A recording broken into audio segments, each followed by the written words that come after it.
Holy batches, Habibi's finally playing Africa in EU4. Wonder what nation he's playing. Is it Batua again? Maybe the much safer Kilwa. Or maybe it's time for some Congo and the Bongo action. Well, my little billies, if you guessed any of those, you're freaking wrong. This is another Portugal campaign. Suck it. Not very surprising if you know my channel. Not another Portugal campaign. Dread. You're gonna want to watch this one because it gets real juicy.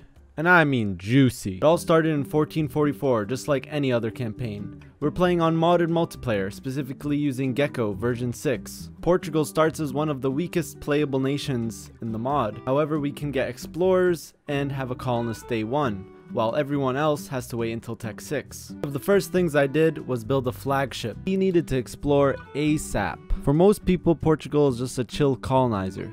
But for me, I want to build a strong Portugal. So we needed to rush down our mission tree as fast as possible so we can get our own land in Africa, specifically in the southern Africa region of Congo, since there's good trade goods and there's no Congo player. However, there is a Kilwa player that can snake to the region. So we have to be fast. Portugal, I feel like it's pretty easy to get a lot of splendor, which is awesome because there's 3 age bonuses that we want, the 2 colonizing ones that are in vanilla, and 1 that's part of the mod, which gives us development when we construct a building. So a church will give tax, a workshop will give production, and it will stay as long as we don't delete the building. And even though in multiplayer Spain is our best bro, at least for the beginning of the game, we did start making a deal with Morocco so I can do a show strength on Tunis. In exchange for a show strength on Tunis and passage in his land, I would not help Castile in the first war. Of course, I made sure it was okay with Castile, but that was great for us because that let us get our next age bonus relatively quickly due to Morocco eating half of Tunis in the first war. We didn't even have to use much manpower. Started exploring, so yeah, we've already done a show strength on Tunis. This guy is already starting to explore because this gives us a lot of mana if you pick the right options. We're preparing for a war against Congo, and we're going to go admin focus because we're going to go admin ideas first. All right, we got the Cape Colony through missions. We just do that. Boom. Did I find... Oh, we found Ethiopia, which gives us 15 ICA for the entirety of the game. Now we got 15 ICA. Portuguese ideas in Gecko are actually pretty good. You got 1 artillery fire, you have art combat ability, fort defense, goods produced, morale of armies. My objective is to fight and kill the Kilwa player this session. Okay, first idea in admin. We're gonna take it. Alright, so why admin? Okay, so admin first. We're gonna go Pluto admin. Admin first. It gives us some mill modifiers while also giving us +1 monthly admin. If we get that right from the beginning of the game, that's +1 admin that we have for the entirety of the game. So we're rushing it so we could get that, and then we're gonna do a lot of tax deving and a lot of using of the admin. That's why the reasoning behind this. And not only that, the maintenance mercenary cost and will help us a lot in the war against Kilwa when that happens. So this build I think is pretty good. Even by the time we're fighting Kilwa, we should have our mill idea too. So we will have admin and Pluto. There it is. There's the Yaka gold mine. And with that war almost done, we were able to get our first and second age bonuses, the settler increase, as well as the dev from buildings. So now when we build buildings, we get extra dev, which is very strong. One worrying thing was Kilwa was already in the Congo region. We had just gotten the gold mine before him. 17 ducats from tax right now, chat. Now with Congo relatively secured, we began our New World colonization, beginning with Cuba. It was scaling time, especially now that we had a really good heir as well. Don't worry about the 10 or so kids I disinherited. We sat and scaled peacefully with no worries and... Never mind, Kilwa declared war on us. Salam alaikum. 40 years of colonizing, deving, and building buildings made me soft, and I wasn't ready for this war. I started consolidating my troops, but some of them were still in Europe. It wasn't until Kilwa reached my 3rd fort that I decided to engage. I took my golden era, I had a full back row, which by the way is not needed in 1.33 until Tech 13, a mistake that I made in this war, and I engaged Kilwa. Kilwa had already sieged down 2 forts, and after this fort there was only really 1 fort I could hide behind. So it was pretty important that we pushed him back, and we were able to with the help of a discipline event. Even though our enemy had higher morale, our troops had better quality in discipline and infantry combat ability, and we also took battles on decent terrain.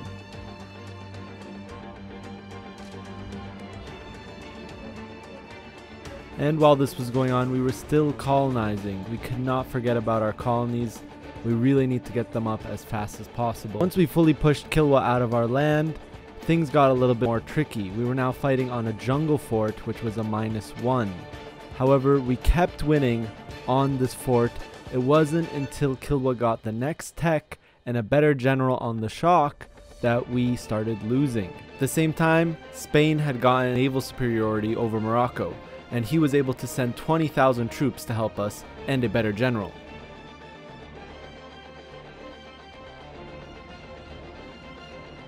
Eight times the casualties, triple the casualties, double the casualties.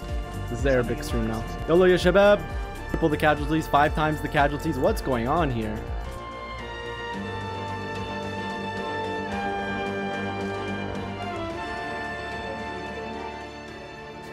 It was only a matter of time before Kilwa unconditionally surrendered. Player on Kilwa bankrupted and left the game.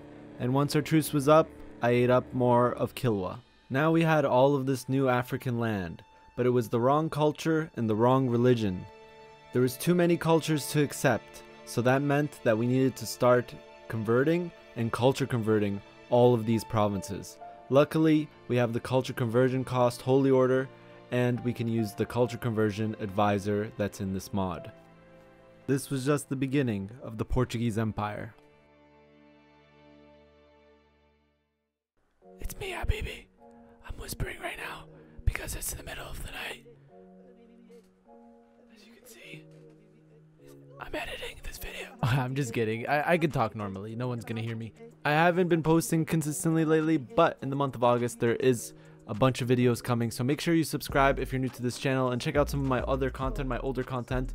And I also want to tell you guys that on July 29th at 9 a.m. Pacific Standard Time, 6 p.m. CEST, I'm hosting another 24-hour lobby for like the summer. We already have the roster, we already have the players, but come by. It's going to be a fun interactive stream.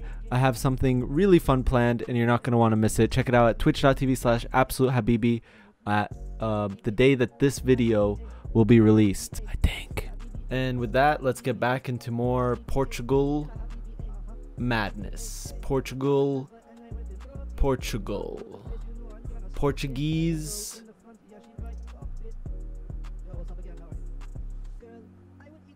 Portugal.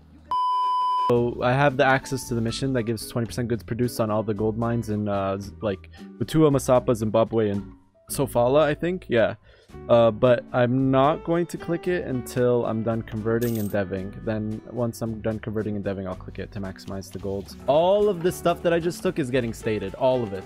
We've been deving up, building up, almost done with our espionage ideas. Still haven't clicked our gold mission because we haven't done it. Ooh, we're gonna click this though.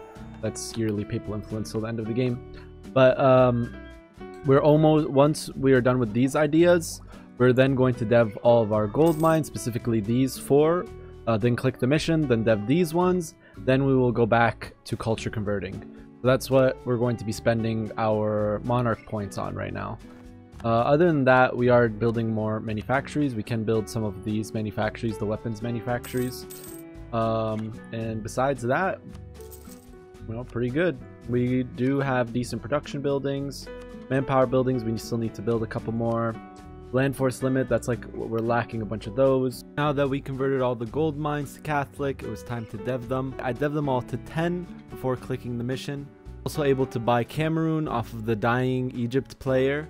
And we had a very nice period of prosperity and building up while we were culture converting. The one downside was that most of our manufactories for our trade goods, slaves, tropical wood, ivory, don't come out until Tech 14, which we still did not have. We were very reliant on gold at this point, and not just gold from our own, but gold shipments from our colonies in Mexico and Brazil as well. Luckily, we were able to pop the mission on the gold mines in Butua and Zimbabwe, which did boost our income. We had 3 main enemies at this point: Sokoto, Arabia, and Great Britain. Sokoto, Spain could deal with him. Arabia, the Ottomans were fighting him on and off. Right now they weren't fighting. And Great Britain seemed to be spending a lot of time building up and consolidating the English Channel. The main problem we were having at this moment was the Arabian Empire was taking a lot of trade power out of the Zanzibar node, and that's a really rich node that we can take all the way to Sevilla and make a lot of money. With all my tier 1 barracks built, I had almost 300,000 max manpower, which was pretty high for the time. The problem was that we were so close to Tech 14, and at Tech 14 we get our menus, and if we end up getting caught up in an expensive war that could even bankrupt us, we will fall behind in our scaling. But if the war is quick, it could be really good for us and help us scale faster because we're getting more trade money from the Zanzibar node. When I fired the morale event, I took that as a sign that we should go and attack Arabia. I did have to go pick up my colonies, but they were not that relevant yet anyways. They had lower quality and they didn't really have that many troops. And with my troops in position, I declared the war.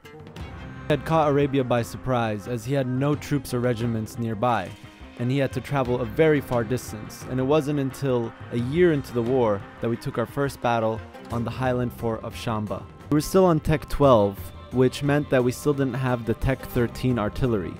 But we still used 2 cannon stacks since we were stacking up mill points in preparation to take Mill Tech 13 ahead of time. Though Arabia had 20 discipline on us and was doing insane casualties compared to our casualties, we still won the first battle due to sheer numbers.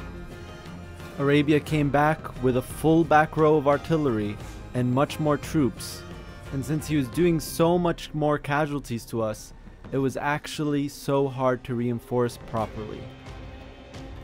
This battle left my entire army in disarray. Arabia slowly pushed forward while we rebuilt our army and got Tech 13 ahead of time. This now meant we had much stronger cannons, which was great with our finisher of +1 artillery fire. I took a small battle to test the damage and maybe get a stack wipe. Although my rolls weren't the best, the casualties were pretty good, and it was time to win this war.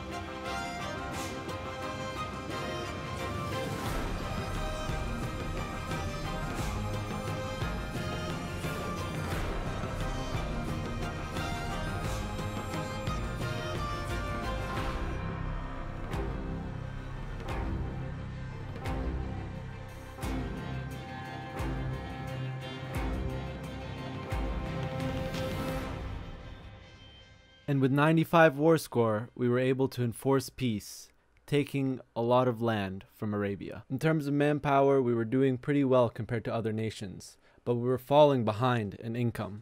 And with separatism gone, we finally were putting in a lot of work towards culture converting South Africa. It was 2 years after our war with Arabia. We had paid off all of our debt from that war, and we were back to building up and culture converting.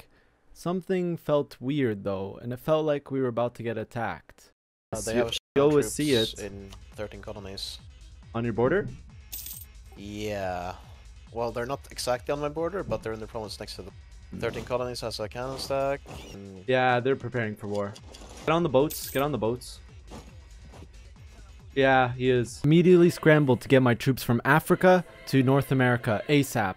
But these things can take time. And in October 1558, Great Britain declared war for Cuba. I was not prepared for this war at all. Great Britain had around 60 to 80 heavies, and I only had 15, so I scrambled to build as many heavies as I quickly could. Tried to build troops in my colonies, but without a cannon stack in Havana, it seemed kind of hopeless defending the city. Colonies is getting a bit tier, but I think they have more troops. I think we just retreat from this, right? I have more troops coming right now. Okay. The -2 for him, dude. Yeah. He just popped all of his missions. Oh my goodness.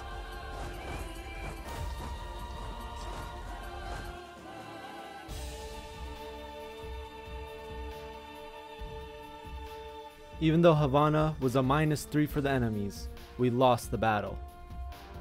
And on top of that, Great Britain was blockading our homeland and we could not break out. In situations like this, where you don't have naval superiority and you're being blockaded, there's only one solution, and it's naval batteries. Naval batteries, or coastal batteries, are a building that no one really builds, but they're actually incredibly strong against blockading. It makes the enemy need more ships to properly blockade, and on top of that, it causes enemy ships to attrition. We were kicked off completely from Cuba, and at the same time, Great Britain was sending troops directly on my homeland.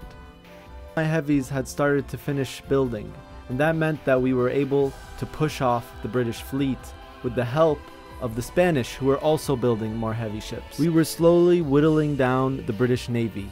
At this point, he still did not have a big enough navy to commit to both defending Iberia and the Caribbean. However, we still struggled to win a land battle. We kept struggling to reinforce correctly, and our cannons kept going in the front line, so we would lose them while the enemy still had cannons, and another land battle was lost. We tried defending Dominica again, this time with more troops and more boats. But even though I lost another naval battle, the Spanish fleet was ready to re-engage the beat-up British fleet. Hold. We stack wiping. Yeah, I won the naval engagement as well. Okay, then we keep going too. We keep going. Keep going.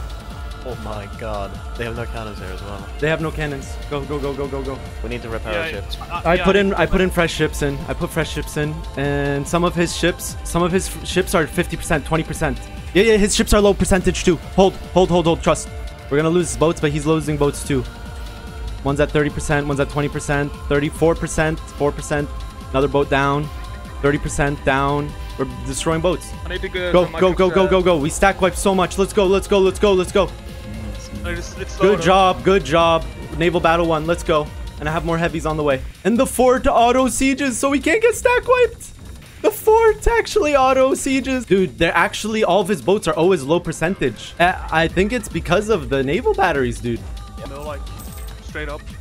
In the game. He can't blockade us right now. If he tries, he loses like a ship a month. His navy just attritions to death. I repair it. We go, and we take all of we take North America, boys. We had turned the war on its head, completely unoccupying Cuba and pushing back the British. The war, if kept going this way, was an easy W.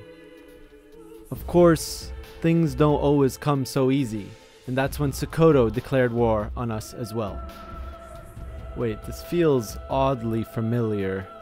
Anyways, since Spain was only helping us with his navy, his entire army was still in Iberia. So we shipped it down to Africa so we could take back the war goal and push back Sokoto. I was going in a lot of debt and I was super stretched thin, but we were winning on both fronts. The British once again tried to cross, which ended horribly for them, and we stack wiped them a second time. However, Great Britain was also building a lot of heavy ships, and was now back at around 100 heavy ships, giving him naval dominance once again. Then it was my turn to cross. I held their navy in Bahamas while we crossed. In my head, I was thinking they had no cannons, so we could win this even with the straight crossing, but it was really silly because we lost naval dominance almost immediately, and we couldn't reinforce. It was our turn to get stack wiped, but I had a backup cannon stack to hold Havana. Great Britain tried landing on us, but the naval batteries did their work, and by the time we engaged, most of his fleet were around 70% durability, giving us a huge advantage in this naval battle. And at the same time, Britain tried to cross once again. This time he was blocking our ships from engaging a battle and stack wiping him, until I saw it. Can you snipe with the 10? 10, the 10. You can go.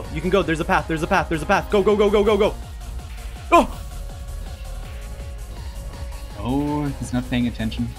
Yes! First war down. While we were fighting in the New World, Spain defeated Sokoto, forcing an unconditional surrender. I gave 100% of this peace deal to Spain, as I'm going to be taking 100% versus Great Britain if we won. Finally, instead of going to the straight crossing, we went around and through Texas to Louisiana.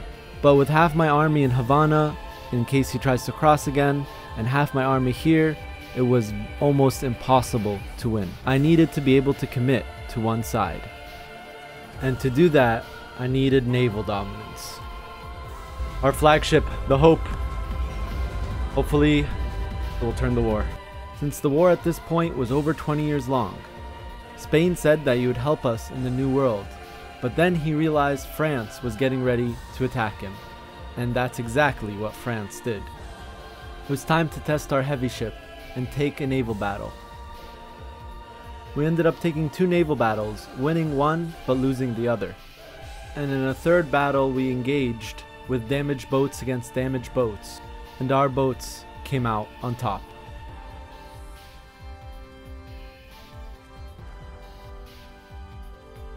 With Navy control in our hands, we fully committed into Louisiana. We had an idea advantage, finishing offensive ideas before Great Britain did, giving us a quality advantage for the first time in the war. We pushed into Georgia, absolutely demolishing the British troops. After 31 gruesome years of war, Great Britain asked us to send peace. We took half of Britain's American colony and took max money war reps, ending the war and giving us victory. Meanwhile, Spain stab hit France for max money and war reps and had to deal with Sokoto, who truce broke him, which was no problem because at this point Sokoto was very weak. After all that, we were the 3rd GP behind Russia and Italy. And throughout the entire British War, I didn't stop culture converting, and I didn't fall behind in Diplotech either. Now, with everything the right culture and right religion, well almost, all we had to do was build manufactories, soldiers' households, upgraded barracks, upgraded force limit buildings, and we would be incredibly, insanely strong. But that is for the next part. Will we be able to fix our scuffed economy and be able to build up, or will we get stuck in perpetual war? Figure out in the video that's coming out next week of this campaign. Thank you for watching, and I'll see you in the next video. Make sure to check out my Twitch stream, twitch.tv/Habibi. On the day of this release, there's a 24-hour game. Come by, come say hi, come be part of the interaction. Goodbye.